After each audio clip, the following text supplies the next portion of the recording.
Le suivi sanitaire est essentiel en élevage bovin. Gérard Bosquet, vétérinaire, présente en compagnie de Bruno Henry, éleveur dans les Ardennes, une méthode simple pour réaliser le check-up rapide d'un animal. Le premier volet du reportage présente les examens sur la partie arrière de l'animal. Dans le second volet, seront expliqués les examens sur l'arrière-main, l'avant-main et la tête. T'as appelé pour une vache malade? J'ai une vache malade, elle n'est pas bien. Ah mais ça tombe bien, regarde, j'ai tout préparé le matériel, tu vas le faire avec moi. On va faire un petit peu le tour parce que... Allez. Donc, elle avait au mois de mars. On va regarder ensemble? Ah ben, ça tombe bien, j'ai préparé du matériel. D'accord. Je te propose, c'est de prendre la température. Prends la température, là, ben, écoute, on y va. Voilà, un thermomètre. Je te laisse faire. Voilà. Allez, introduction. On va droit. Et après, je me mets bien en bien, hein, de manière à être bien près des muqueuses. Voilà, de biais pour Bien que mettre de biais, le thermomètre ne soit pas dans des bouses et qu'on n'ait pas d'informations. Une bonne information, c'est vrai que... Voilà, d'accord. Ça dure toujours un petit peu de temps. Quand on est comme ça, on en profite pour regarder comment on lève la queue. Bon, déjà, on peut regarder s'il n'y a pas de parasites. Bon, là, il n'y en a pas. Et puis, déjà, au niveau corporel, on peut déjà apprécier l'état d'entretien, l'état de notre corporel. Oui, bon, elle est un petit peu creuse. Hein, on le voit bien au niveau de la pointe des ischions. Si c'est une vache qui vient de véler, bon, on peut regarder si elle métrite, par exemple. Bon, là, c'est pas le cas. Tu dis qu'elle a vélé au mois de mars. Il y a 7 mois. D'accord. Voilà. Donc voilà, on peut déjà regarder des choses et puis au niveau de la mamelle, on peut déjà, comme on est juste derrière, on peut voir s'il y a une dissymétrie des quartiers. Bon, c'est pas le cas. Là, tu aurais une mamite, on pourrait voir sur les quartiers arrière ce qui se passe. Et puis on est derrière, on peut regarder aussi les jarrets. Voilà, on voit qu'elle est une vache un petit peu panarde, hein, elle est comme ça. Normalement, une vache normale, elle a les jarrets bien parallèles.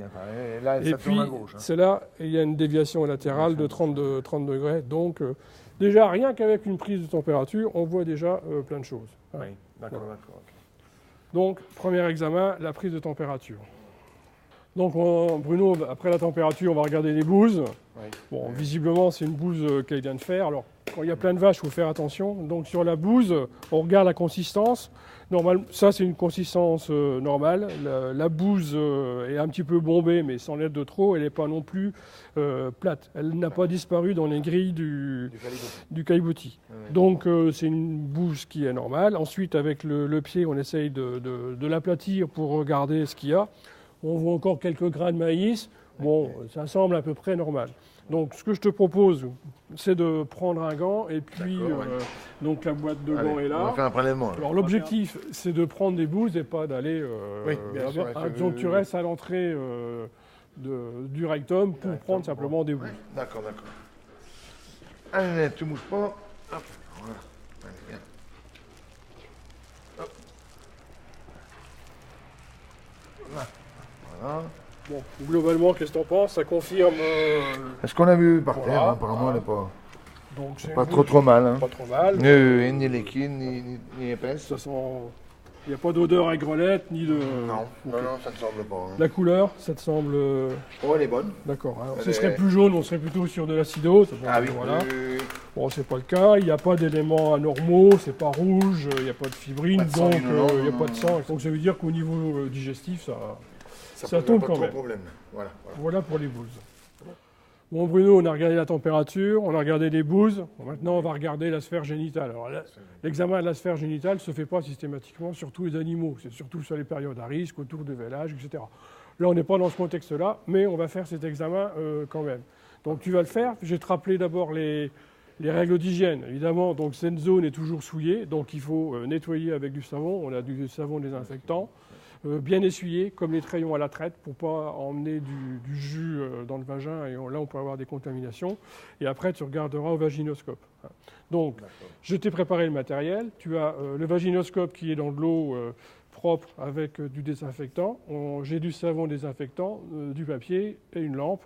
Comme ça, je te laisse faire l'examen, puis tu montreras ce que tu vois, puis on en discutera. D'accord ? Voilà. Hop. Bon, allez, on va passer un petit coup de savon. Bien désinfecter ça. Bien la sécher. Voilà. Le vaginot. Voilà. Pour positionner le vaginoscope, pour le faire rentrer, tu fais pas rentrer d'un bloc, tu le fais en rotation un petit peu, et tu as plutôt tendance à monter d'abord, puis après tu vas plonger, parce que sur le plancher du vagin, ça monte un peu, puis après ça va redescendre. Voilà. Donc il faut y aller avec une certaine douceur. Oui. Voilà, donc là tu le pousses en montant un peu, puis ça va descendre. Voilà. C'est bon, maintenant tu peux le pousser. Hop, Tu peux encore aller plus. l'évacuation d'air. Voilà. Donc normalement tu dois avoir le col. Alors ça c'est vrai. Bon. Je vais regarder si je Je vois vois rien, comme... vas-y Gérard, moi je ne vois rien. Je vais regarder si je vois comme toi. Ça me paraît normal. Ouais, donc parfaitement on voit bien le col. Ah, il est parfaitement rose, il n'y a pas de lésion, pas de congestion. Voilà. Donc on n'a pas de métrite, ni visible, ni endométrite. Donc c'est parfait. Donc ensuite, Bruno, il faut que tu regardes la mamelle, parce que la mamelle sur les vaches laitières, c'est très important. Alors, on a déjà vu tout à l'heure qu'il n'y avait pas de dissymétrie sur les quartiers postérieurs. Donc là, on descend un petit peu, et puis on regarde les quartiers. Donc, palpation des quartiers, bon, surtout que la traite vient d'être faite. Voilà. Oui, il n'y a pas longtemps. Donc c'est bon. Donc il n'y a pas de nodule. Ensuite, il n'y a pas de dissymétrie des quartiers. Ensuite, je regarde. Bon, ben c'est bien, tu fais bien le trempage, parce que on voit qu'il y a encore du produit de trempage après la traite. Ça, c'est une bonne pratique. Je regarde, on profite de regarder s'il n'y a pas de lésion au crayon. Et ensuite, toi, tu vas prélever dans la coupole des premiers les jets de chaque quartier pour vérifier s'il n'y a pas de mamite clinique. Et après, on regardera s'il n'y a pas de mamite subclinique. D'accord ? Donc, le plateau est là. Je te laisse faire. Donc ton plateau, Alors, la flèche la tête de la vache est là. vers et la queue est là. l'animal. Hein, Voilà, pour ne pas se tromper sur les comme quartiers ça, après, on pourra éventuellement. voir quel quartier il est touché ou pas. Ouais, mais pas par terre, les premiers jets. Mets-les directement dedans. Je mets directement, Ouais, d'accord. ouais, parce que s'il y avait une infection, il ne faut pas qu'elle prenne par. Voilà. Ok. Bon. Hop, je fais ton Regardez. plateau. Alors on regarde s'il n'y a pas de mamite clinique. Bon. Donc on fait tourner le plateau, il n'y a pas de problème. Et ici, il y a une petite marque pour avoir 2 millilitres. Tiens, je vais chercher le liquide, le réactif. On va doser ça. Voilà. Je te laisse le tenir. Alors il n'est pas coloré celui-là, c'est pas grave. Il faut apprécier la différence de viscosité. Si normalement c'est relativement liquide, alors pas très facile. Ça ne après. s'épaissit pas. Hein. Il n'y a pas de gel qui se forme, donc visiblement c'est une vache qui n'a pas qui n'a pas beaucoup de cellules, donc il n'y a pas de mamite clinique, subclinique. Donc on résume sur la partie mamelle, il n'y a pas de dissymétrie, il n'y a pas de quartier plus gros que l'autre, et il n'y a pas de mamite clinique puisqu'il n'y a pas de modification du lait visible à l'œil nu. Il n'y a pas non plus de mamite subclinique avec le test comme ça. Si on veut avoir des chiffres plus affinés, bon, il faut faire un comptage cellulaire. Voilà. Mais bon, visiblement, au niveau de la mamelle, c'est normal.